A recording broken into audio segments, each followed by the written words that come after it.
su ChatGPT dabar dėliojos, ką aš noriu ir kaip turės tai veikti. Nepais bairis, jeigu nežinai tiksliai ko prašyti ir kaip turės veikti loginė struktūra.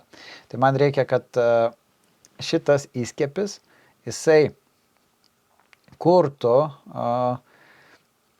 kai žmogus padaro užsakymą, sakykime, maisto papildus, turiu sveikam kūnui, tai kai padaro užsakymus, prie produkto yra aprašymas, kad jisai yra maždaug vartojamas mėnesį laiko, tai reiškia, po 3 savaičių žmogui turi būti suformuotas laiškas ir išsiųstas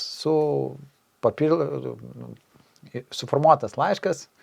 Tai reiškia, kad po 3 savaičių žmogui turi būti suformuotas laiškas ir jam išsiųstas raginimas įsigyti, papildyti, nes jo rekomenduojama naudojimo terminas yra 3 mėnesiai. Tai dabar kuriu visą įskiepį, apjungimo sistemą, kad dirbtinis intelektas, jisai nuskaitytų produktą ir jeigu nėra jisai sukurtas omnisende, kad sukurtų šitą automatizaciją tolimesniem visiems pirkimam. Tai reiškia, kad po kiekvieno įvykdyto užsakymo jisai patikrina, ar tam produktui jau yra suformuotas šita užduotis.